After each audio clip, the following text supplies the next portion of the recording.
Welcome to the Becoming Superhuman podcast, where we interview extraordinary people to bring you the skills and strategies to overcome the impossible. And now, here's your host, Jonathan Levy. This episode is brought to you by Organifi. You know, the one thing that literally every single diet and nutrition expert that we've had on the show seems to agree on is that we need to eat more veg and get our greens and consume all natural products. But let's be honest. How many of us actually have the time? Well, recently I had the opportunity to meet some of the folks over at Organifi, and I've been absolutely blown away by them and their product. You see, Organifi is an organic superfood green juice powder that literally covers all your nutritional bases without having to eat 5 bowls of kale. It saves you loads of time, loads of money, and a lot of chewing. And really all you have to do is add water and drink it. So to check it out and save an incredible 20% off your first order, visit Organifi.com. That's Organifi.com and use coupon code SUPERHUMAN at checkout. This episode is brought to you by Become a Super Learner, the Masterclass. You guys, if you have ever wanted to learn things faster, to read faster and waste less time reading boring textbooks, if you've ever wanted to have near perfect memory for names, numbers, anything you want to learn, and expand your mind and retain information in a way that you never thought possible, well, then the Become a Super Learner Masterclass is exactly what you've been looking for. It's a 10-week program developed by myself and my mentors alongside some of the world's best memory experts and world record holding memory champions. It'll take you from zero to super learning hero in just a matter of 10 weeks in about 30 minutes a day or less. Now, you can go ahead and sign up for a free trial with no credit card required. All you have to do is go to jle.vi/learn. And if you choose to pick up the full course, you will also get an incredible discount for listeners of this podcast only. So please make sure to check it out and support the show. And on to today's episode. Hey there, super friends, and welcome to this week's episode. You guys, I got to read this awesome review for you guys by Podcast Passionado in Australia, who says, absolutely brilliant podcast, 5 beautiful stars. Can't get enough of this one. Intriguing, informative, real. Thank you very, very much for the awesome review. And if you're out there lurking and you haven't left a review, well, please do. On to today's episode, you guys. Today we are joined by Caroline Adams Miller. She's an author, she's a public speaker, she's a coach, and she is an expert on, among many other things, grit. Now, I didn't really understand what grit was, and I think probably a lot of you guys don't either.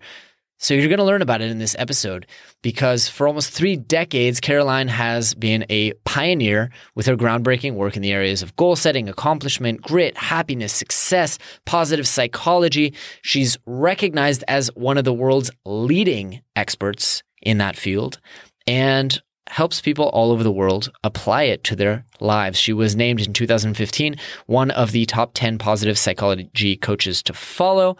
And you've probably seen her in the New York Times, Washington Post, USA Today, US News, ABC, CBS, and a bunch of other acronyms like NPR and CNN.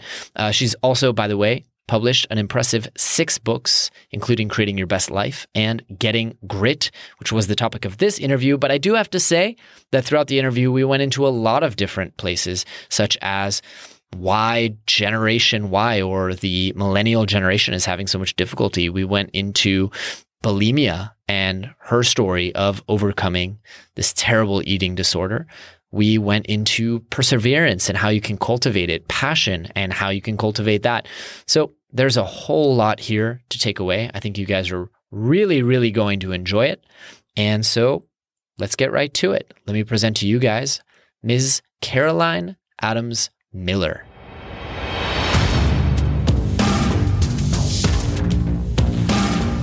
Caroline, welcome to the show. We're so excited to have you today. Oh, thanks for having me. I'm really excited. Yeah, us too. So I have to admit, I've been looking for a guest who could talk about grit and tenacity for a while because I'm a total slacker and I really want to kind of improve my willpower, if you will, and maybe understand a little bit about the difference. So I have some questions here I've been itching to ask you even before I knew who you were. That's cool. I would not say that you're a slacker from looking at your bio and some of the things you sent to me. So I think we'll have to look at that. Awesome. So first, before we kind of dive into that, tell us a little bit about yourself and a little bit about your work in your words. Okay. I'm a fifth generation Washingtonian here in the United States, and I think that's a little bit unique. My great-grandfathers were both independently friends with Abraham Lincoln, one in childhood, one in adulthood. In fact, he was his watchmaker and close friend. So I come from an interesting background in terms of where I'm from and my roots.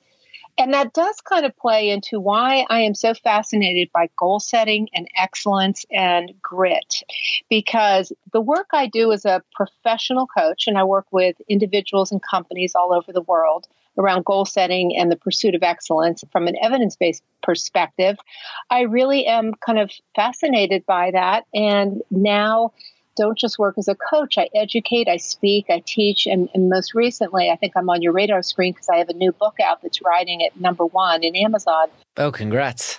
Yeah, so I'm really excited. It's been #1 for about 2 weeks now on popular developmental psychology, which is a massive category, I have to say.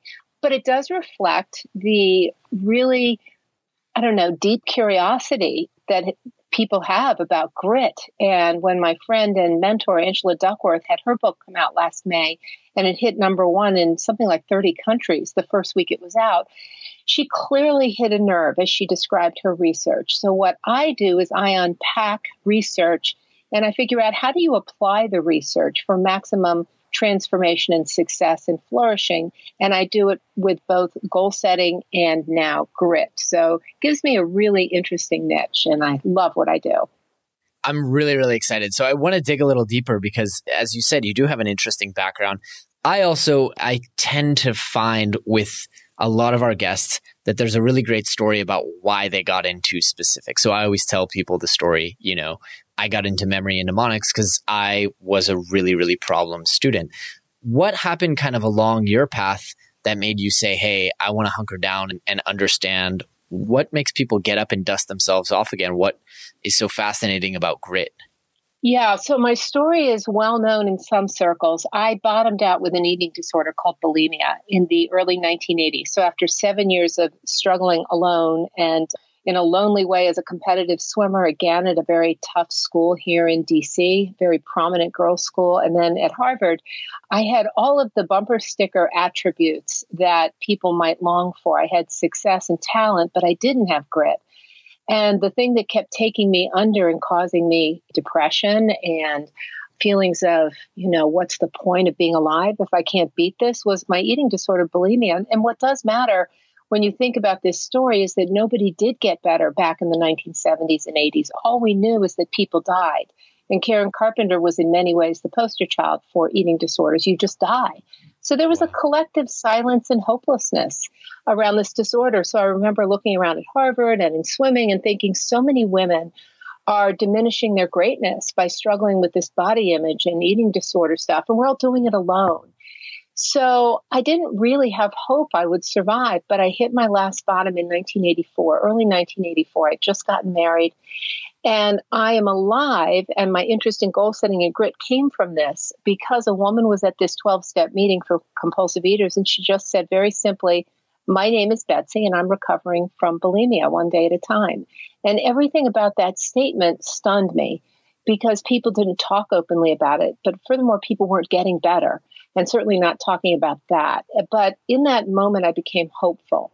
And because of that, I became fiercely focused on my own goal, which was getting better. It wasn't my school's goal or Harvard's goal, or my parents or my swim coach. It was my goal. And I wanted to get better. And I knew it was the hardest thing I would ever do in my life, bar nothing. And I did. I got better one day at a time. And I wrote the first book by anybody who overcame bulimia and lived to tell the story. And that came out in 1988, February of 1988. And it just blew the doors off the addiction world. No one had ever done anything remotely like this. And suddenly the eating disorder had a name and a face and a story of hope. And so hundreds of thousands of people have contacted me since then and asked about, well, if you accomplish that big goal, can you help us with our goals? So I got into coaching because of that, and then went back to Penn and got a master's degree in applied positive psychology 11 years ago. And that led me to grit, because when you set hard goals, you're more likely to flourish as a human being. But to accomplish those hard goals, you need grit. So I'm here because I had an eating disorder that nearly killed me, but I got better, and I summoned up grit to actually get better and stay better. And that's my life's purpose, and that's what I do. I love it. I love it. And thank you so much for sharing that. I mean, I know it's not easy to talk about hardships like that, even if it is your life's work. I want to ask you, I always try to think of the audience and think to myself, whenever I hear something like that, could there be someone out there who's struggling with that problem? And I guess I don't want to go too far down the path because, as you said, you've published the book and everything like that. But if there is anyone out there who is struggling with an eating disorder at the moment, what would you say to them? I mean, could you illustrate for me what that uncharted territory of actually living to tell about it looks like? Well, I consider it a privilege to have become a role model for recovery. And I have responded to hundreds of thousands of emails, letters, and calls since 1988, particularly because I'm now the first person who got better and stayed better and wrote a book about it. And that book is Positively Caroline. So those two books are what a lot of therapists do give to clients who are not sure how to introduce their own eating disorder to their family or loved ones. So those two books, My Name is Caroline and Positively Caroline, I think is a just great place to start and relate, because one of the things we do know from the science of grit and goal setting is that people are more likely to accomplish their goals and be gritty if they have a role model.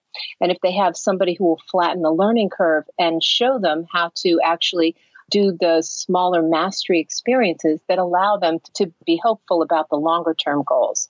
So find those people in your environment. I'm not the only person recovering now publicly. There are others as well, not as many as I'd like, but that's where I would start. My website and my story is very accessible. I would just start with CarolineMiller.com. And I'm always happy to help. Awesome. I appreciate that. So let's get a little bit into grit, because I really want to understand, first of all, I mean, I know most things can be learned, some things cannot.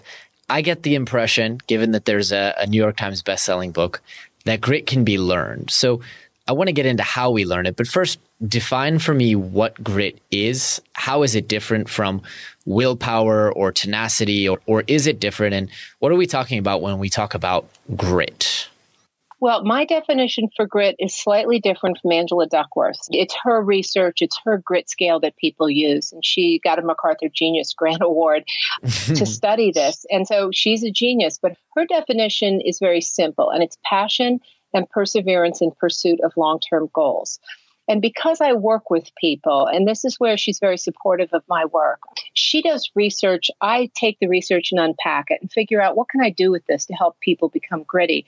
My definition for grit is wider and a little bit deeper, and I call it authentic grit. And what I'm really talking about is good grit for the right reasons in the right context. So for me, it's the passionate pursuit of hard goals outside of people's comfort zones, where they're taking positive risks and awing and inspiring other people to live their best lives too. So it's about positive risk taking, living without fear, but most of all, going outside of their comfort zone in pursuit of something that's hard and important and meaningful to them.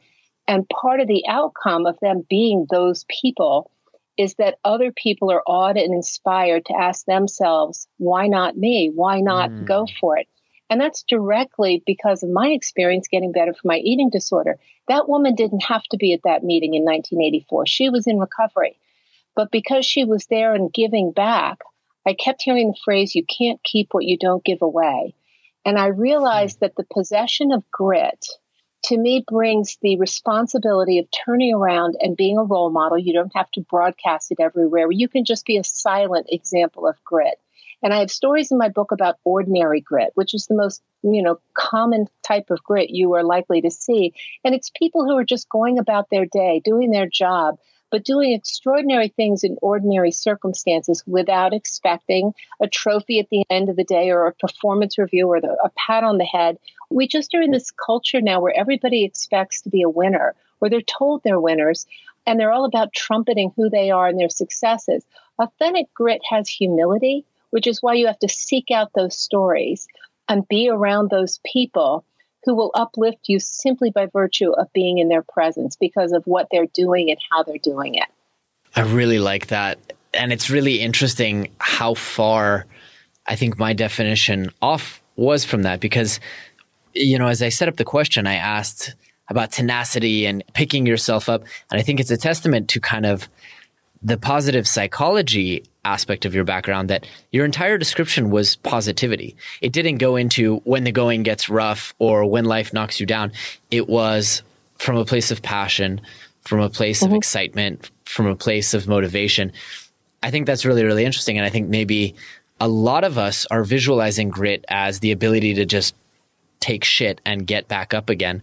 Right. And for you, it's the ability to just be full of energy and full of life in the pursuit of your goal. Well, right. And you asked a question about how is it different from things like self-regulation or even conscientiousness or passion or even resilience. All of those things are components of grit, but it's not enough to have just any one of them. Becoming authentically gritty means that you're baking a cake of all of these character strengths of passion, persistence, goal setting, risk-taking, humility, all of the things that really make up this authentic grit. And one thing that's really interesting is that when you look at turning points in history, when you look at people who stand at the intersection of history going in one direction or another, I notice that you always find people with grit. And they have a passion, they have a persistence, they have a big goal, and they refuse to allow other people or forces around them to derail them from that goal. And the goal is a good goal. I mean, I'm not talking about people who have really evil goals. I'm talking about good goals define authentic grit. And because of how they withstand what it is people throw at them with dignity and self-regulation, they get followers. And because of that, history changes. And so I call that Mount Rushmore grit. And, there's several different kinds of grit that people can understand. J.K. Rowling, she failed at everything until she couldn't fail at anything anymore. And she said, I had nothing left to do except write about this little Harry Potter boy who was in my brain and wouldn't leave me alone. And she has a very poignant speech she gave at Harvard at the 2008 commencement.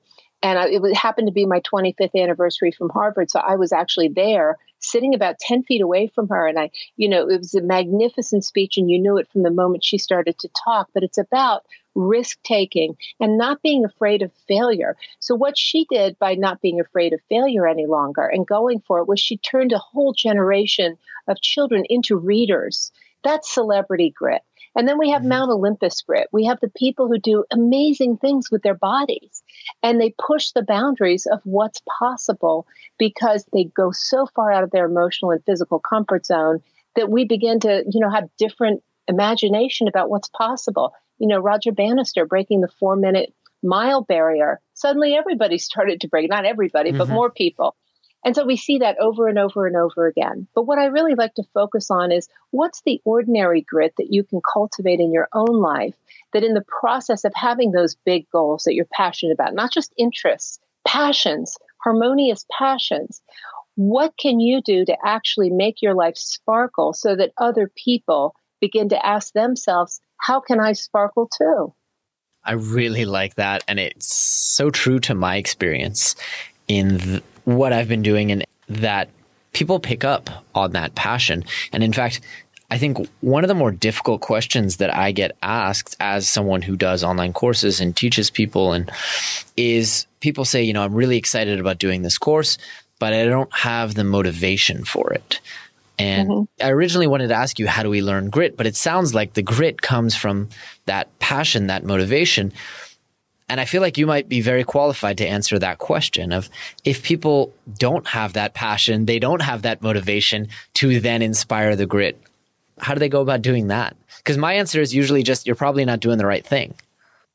Well, I think that's a piece of it. I think people want the quick fix, in society. They want to do everything fast. They want to learn fast, get exactly where they want to go without wasting any time. And the problem is that we have a generation that can't focus. Part of this, a lot of it, I would say, is technology and interruptions and beeps and bings and smartphones and being able to get whatever you want within 3 seconds of a Google search. It's been found that people navigate away from websites if they don't open within 3 seconds. And beyond that, human beings can't even focus as long as a goldfish can focus. So, humans focus for 7, goldfish focus for 8. When you look at, speaking of, teaching, when you look at an arc of 30-day classes that people sign up for, 80% of people die off after the first day.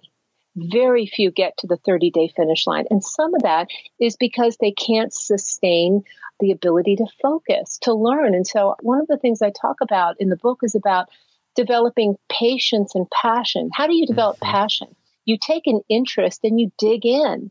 You don't look away when you get bored or, look for the next shiny new object that's going to entertain you.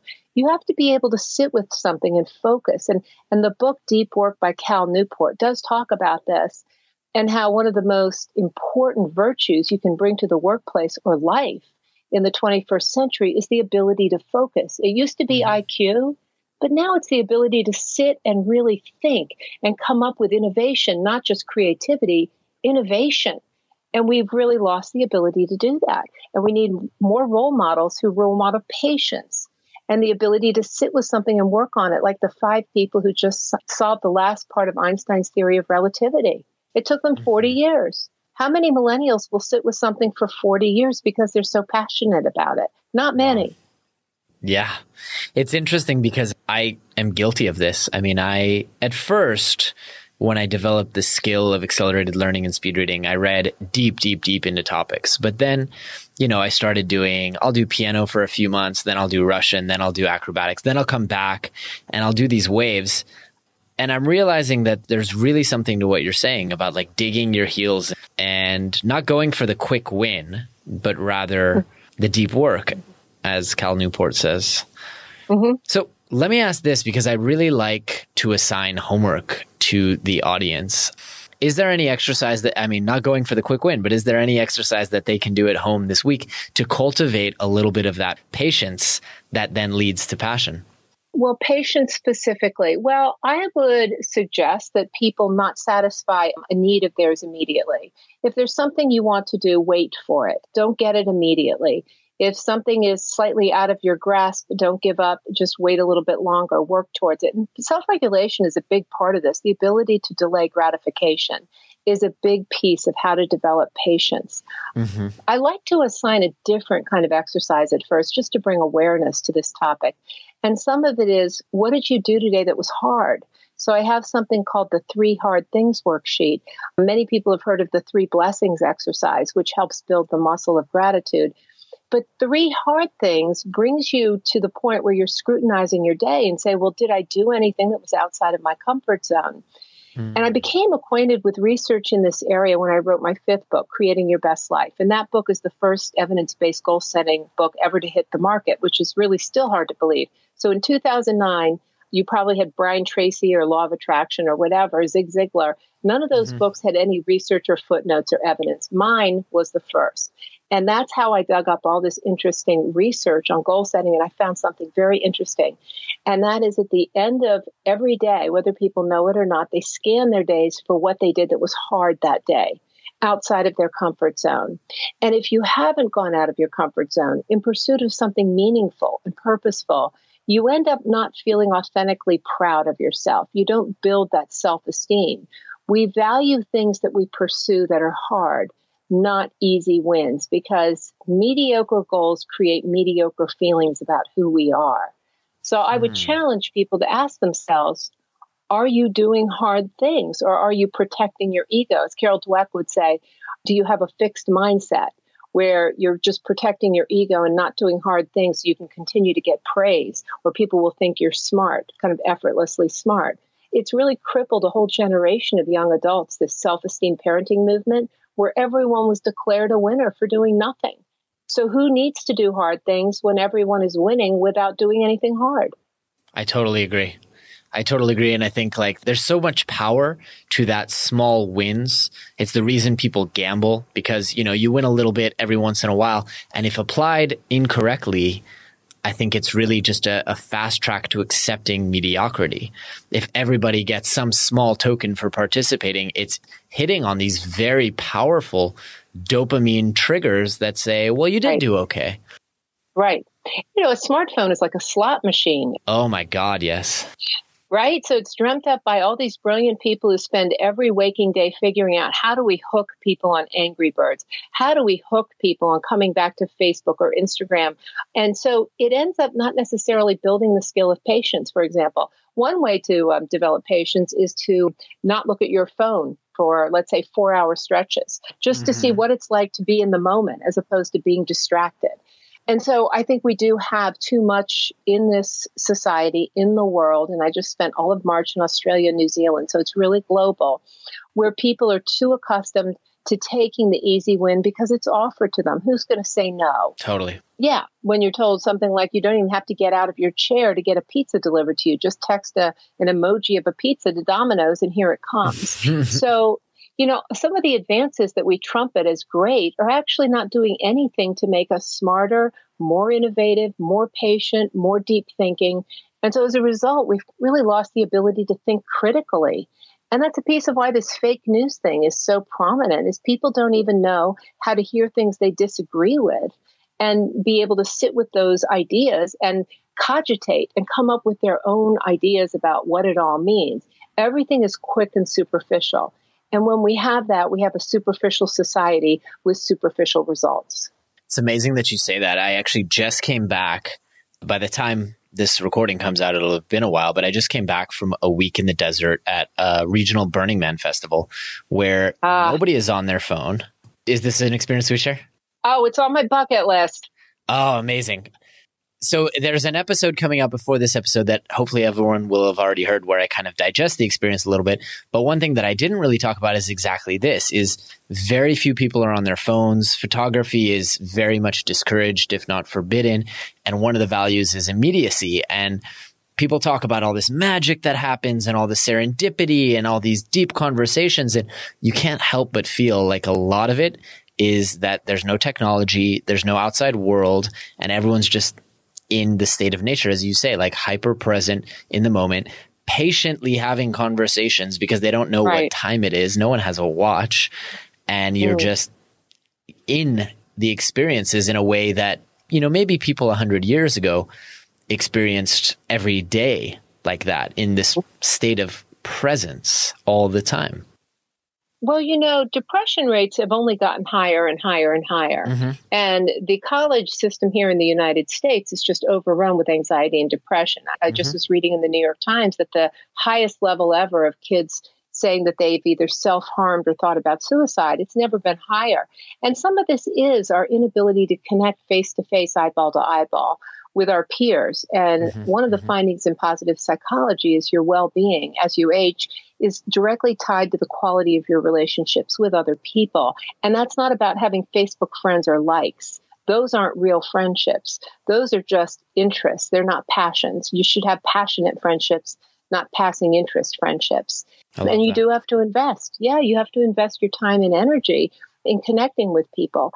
But something that crossed my mind while you were talking, two things. One is Burning Man and other things that occur outdoors. We find that being in nature actually evokes awe in people. And it's a chemical reaction that the body has when you're in the presence of nature and things that have grandeur.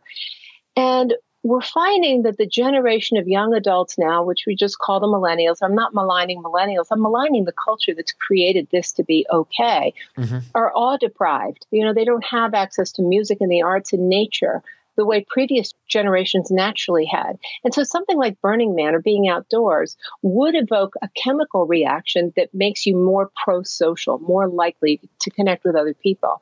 Then another thought I had was about just being in Israel. I would think that because of the mandatory 2-year military service, you would have grit baked into the culture of how people become adults. Right. Yeah. I mean, would you agree with me?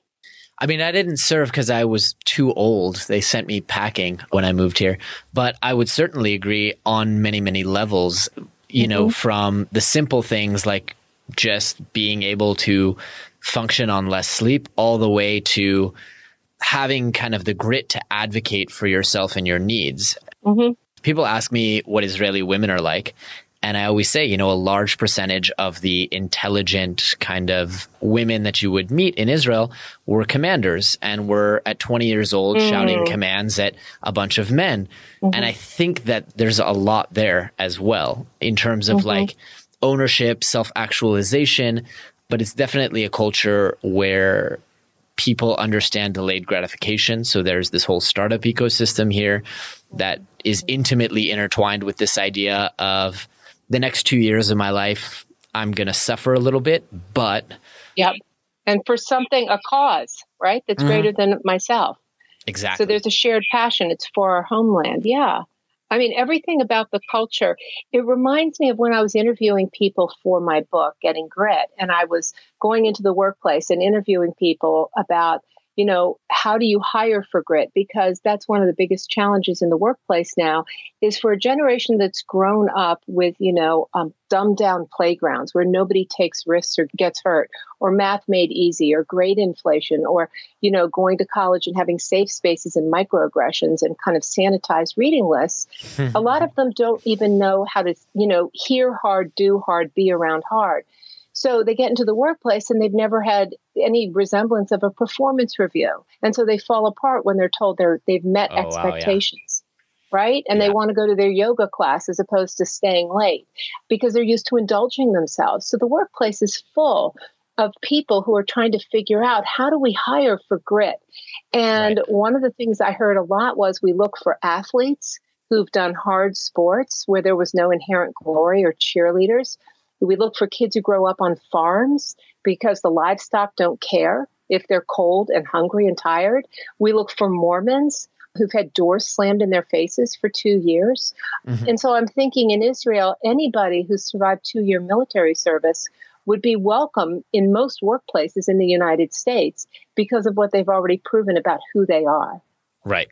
It's funny you remind me of Startup Nation, which if anyone wants to read about Israel and its startup ecosystem, they talk about the culture of the military and it being different than other militaries in that people are expected to communicate. And this one example where the order was to stay stationary and tanks began taking fire, and one commander decided, here's what we're going to do. We're going to move the tanks back and forth to create dust.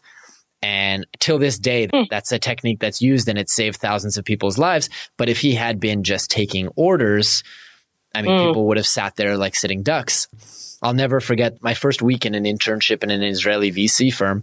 I kind of misunderstood the assignment / thought I was very smart and kind of came back with it. And the guy looked me in the face. He goes, "This is crap. Do it again." I was like, what? No one's ever spoken to me like that. I'm a genius. I'm so smart. All my work is wonderful, you know? So that took some getting used to, but I think, you know, and how much time did we save? And I had to learn not to take it personal because, hey, my work was crap. Doesn't mean that I'm crap. Well, did you grow up in the United States? I did, yeah.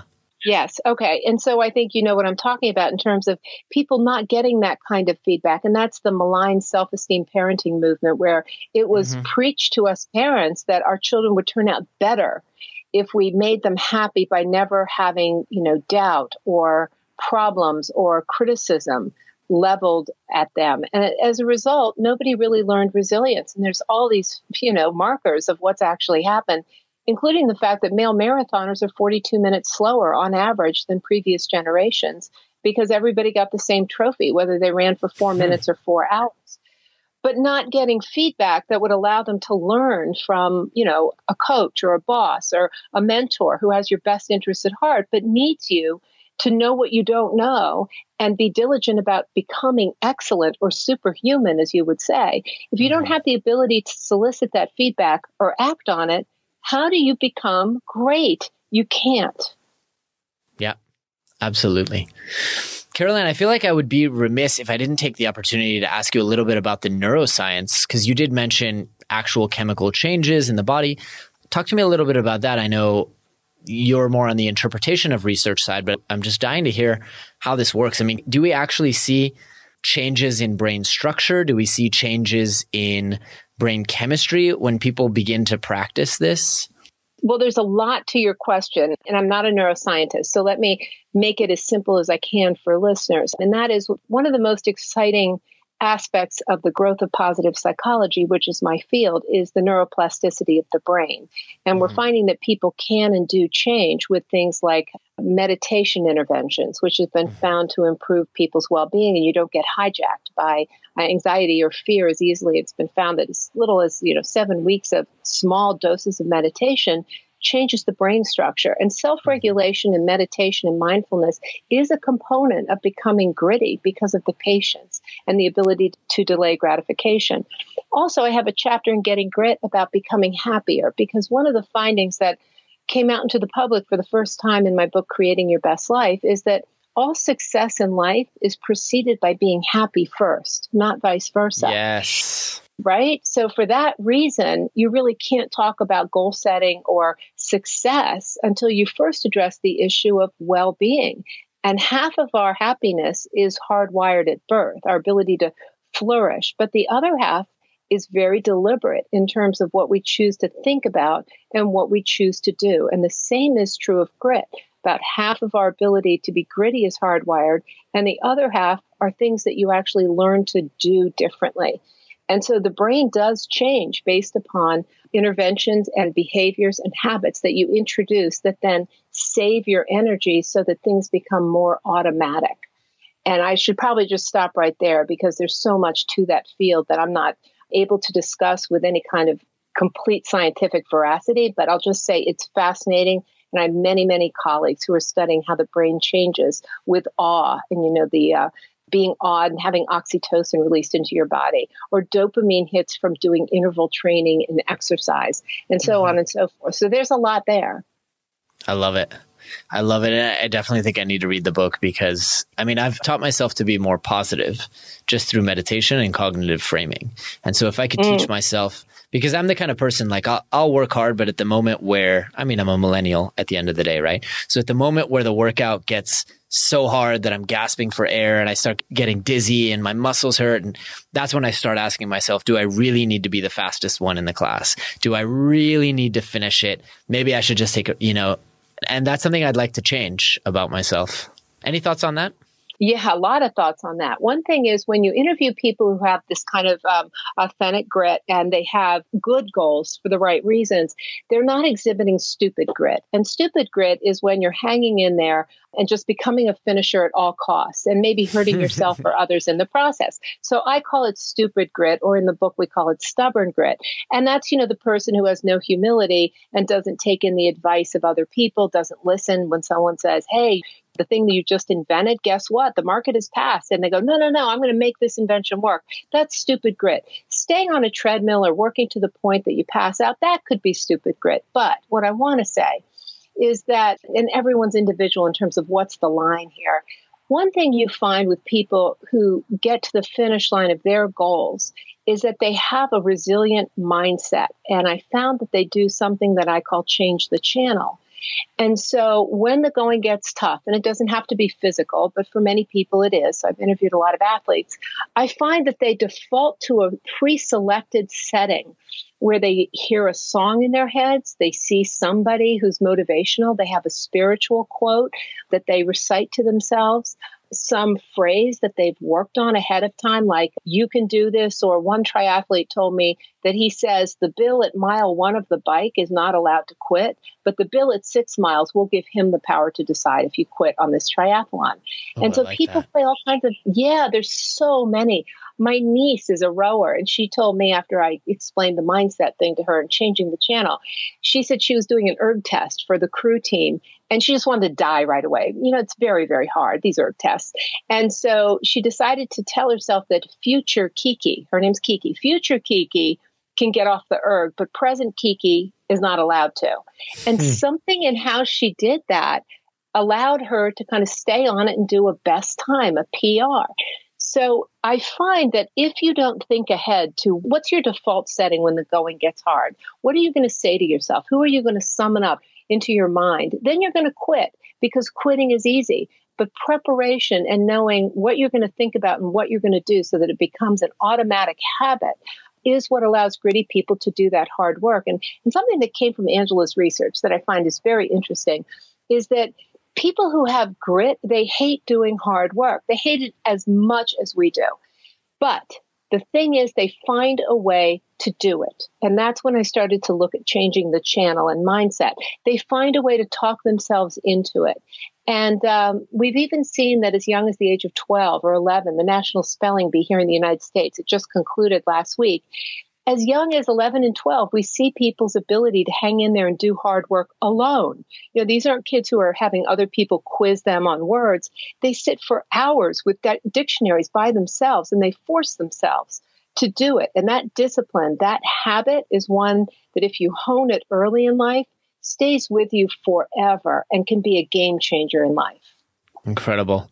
Yeah, I'm so tempted. I think I need to read the book. I think I'm going to put it right on my reading list at the top because, you know, it's comforting. It's very comforting to hear that these folks with so much grit have just as many doubts. It's just, I always tell people with the memory techniques, the difference between anyone out there listening and the 4-time world champion is just techniques and mindset. Mm-hmm. And it's incredible to hear that the difference between me and an ultra marathoner, besides a little bit of genetics probably on the running side, is probably the same thing, technique and mindset.